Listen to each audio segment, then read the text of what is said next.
The Foreign Affairs Department confirms the arrest of over 100 Filipinos in China. President Ferdinand Marcos Jr. strikes a reassuring tone on the country's relations with China despite ongoing geopolitical tensions. Meralco Chairman Manuel V. Pangilinan says he is skeptical about the economic viability of nuclear energy in the Philippines. US President Donald Trump was smuggled out of Air Force One in Turkey last month due to a missile threat.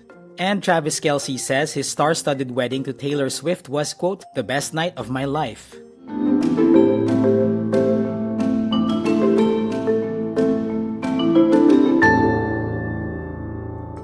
The Philippines reminds China of a 2013 agreement to notify consular posts within days of the arrest of its nationals.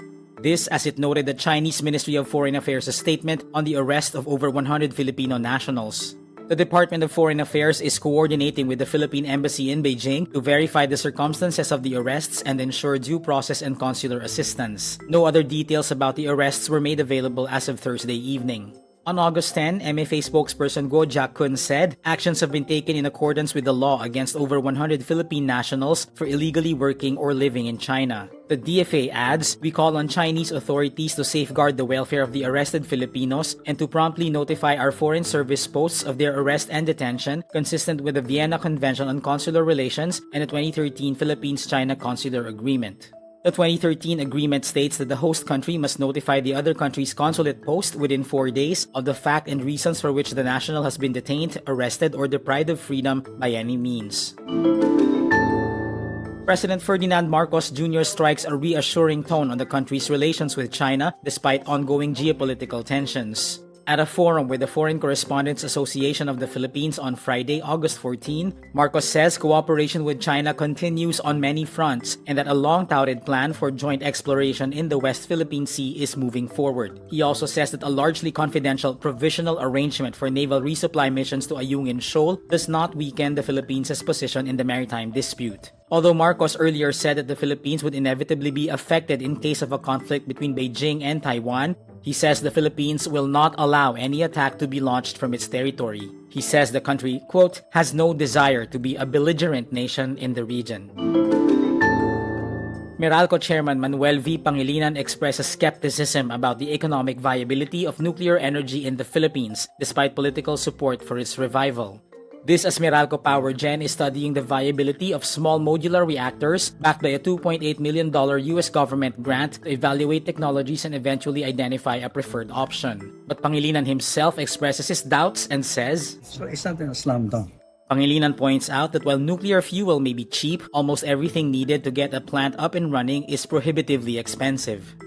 Because if you locate it in an earthquake-free zone, it's most likely out there in the boondocks. So you have to connect it to the grid. So you have to get the transmission assets. So hindi simple. He also notes the challenges of convincing communities to host these nuclear plants.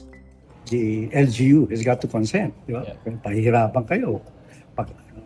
What's this atomic bomb doing here in my constituency? Meralco has also been building up its own nuclear talent through its fission and nest programs, sending engineers abroad to pursue nuclear engineering studies. US President Donald Trump was smuggled out of Air Force One in Turkey last month due to a missile threat, a source says Wednesday, August 12.